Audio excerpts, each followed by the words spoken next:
Hi there, podcast. Hope you're doing really, really well today. I think this is going to be a really, really insightful episode where we can learn a lot from somebody named Andrew. Andrew, I hope you're listening to this, and I hope you know that I'm really appreciative of these comments and having connected with you. So, what happened was I posted a video called Insomnia Insight 189, where I talked about trial and error. That is not a good strategy for insomnia. And this was only one day ago. Andrew replied the following: I think the quick fix mentality comes from the need of the person with insomnia to sleep well tonight. Anything else can be viewed as a failure. Potions, supplements, and a peculiar talkie or music recordings all in some way promise that, even if they don't deliver. I liken much of the recovery to getting physically fit. There's no quick fitness potion, supplement, or woo-woo method that works. You have to do the exercise repeatedly. And at first, exercise makes you feel tired, out of breath, stiff, sore, and achy the next day. We understand that will happen, but if we didn't, it would be easy to conclude that exercise doesn't work for fitness. It's not about what happens in an individual session, or in the case of CBTI, in a single day, but how your body and mind alter themselves in response to the challenges over time. Andrew. When I read this, I was like, wow, this is super insightful.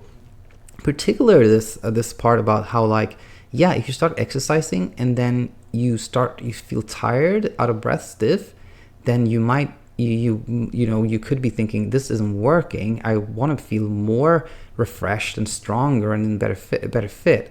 And now that will happen if you just continue to exercise. I thought this was super, super insightful, which made me then wonder if Andrew was somebody who treats insomnia, which I replied to him. And the reason I felt that way was that there was in Andrew's reply here, there was like very little self-reflection, nothing about himself. And typically when somebody has insomnia in comments, it's there's a kind of like self-reflection portion of it, which was kind of absent here. But anyway, so then Andrew replied again, and he said, thanks for your reply. No, I don't treat insomnia, at least not in others. I had a bad bout of anxiety insomnia a few years ago, and I have pretty much recovered from the insomnia, although some anxiety symptoms are still with me. I didn't find CBTI at the time. I wish I had, but kind of stumbled over a few ideas that are pretty much CBTI, or at least found the stuff that really didn't work and discarded those. One thing that I found was that sleep hygiene produced an immediate negative response in me.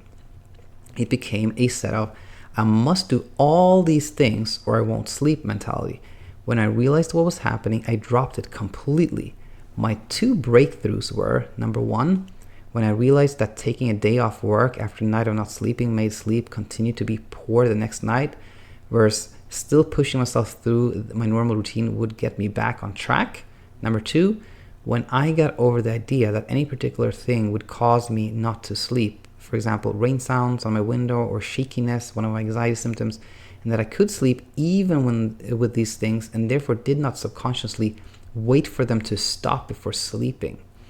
Having found the CBTI principles through your channel and other websites, it makes a lot of sense to me. I'm also interested if the basis of the principles can be expanded to my remaining anxiety issues.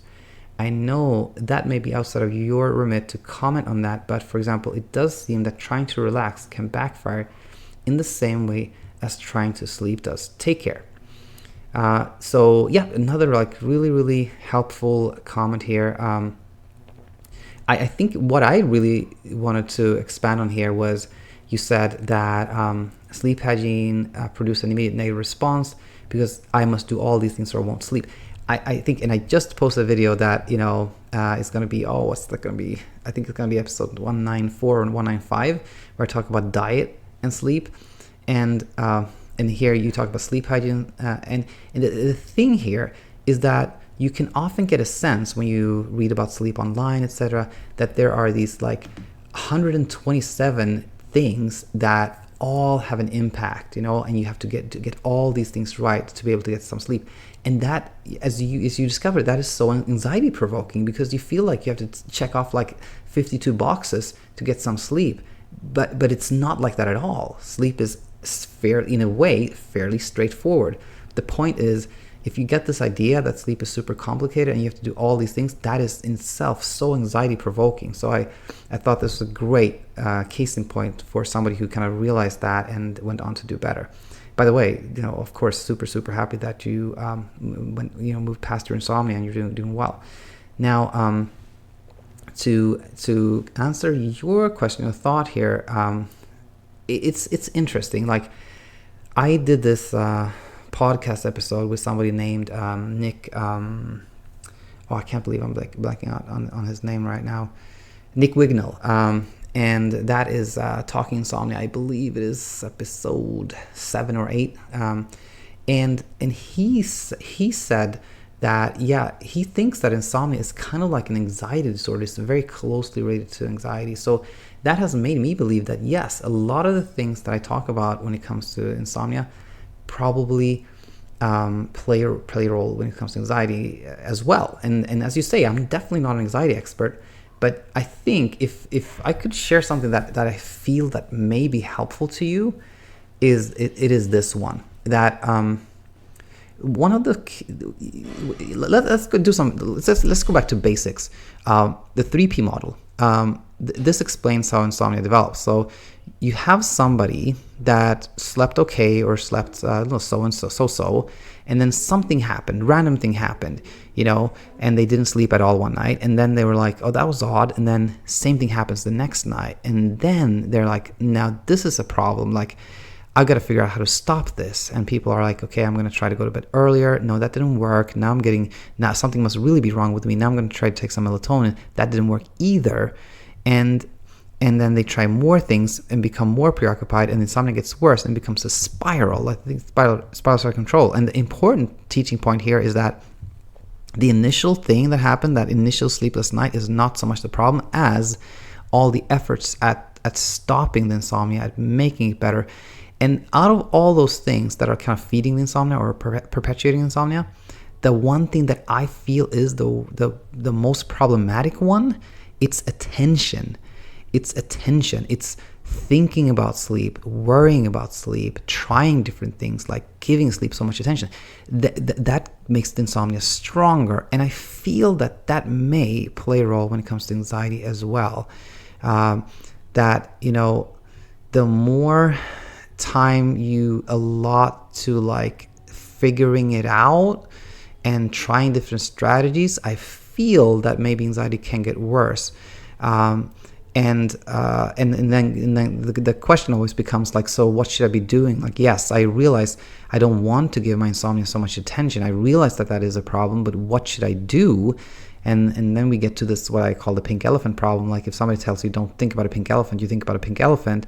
So the best thing that I've come across or came up with is distraction. That I feel like the best thing to do is like focus on, like, if you have something that you enjoy, a hobby, do that, do more of that, think about more things that you enjoy, spend more time with friends, like just distract yourself. The more attention you shift away from insomnia, the better it gets. And I have a feeling that may apply to anxiety as well. Now, that said, I'm actually super excited because Zimi, one of the viewers that I've had quite a lot of interaction with lately, she asked me about like anxiety specifically, and then that made me reach out to Nick again. And super serendipitously, I just asked him if he wanted to be a podcast guest again. He's a psychologist, by the way. I asked him if he wanted to be a podcast guest again, and he without me prompting him to or bringing this up, he said yes, I would love to, and I would specifically want to talk about anxiety and insomnia and how I think they're actually both very related. And I think anxiety, he said, I think insomnia is kind of an anxiety disorder. So definitely, look out for that. I think I'm going to post that in about a week.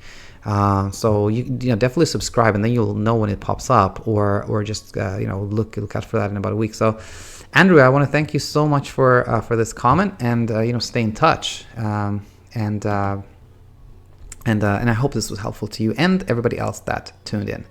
All right, I will be back very soon, and I hope you have a wonderful day. Bye bye.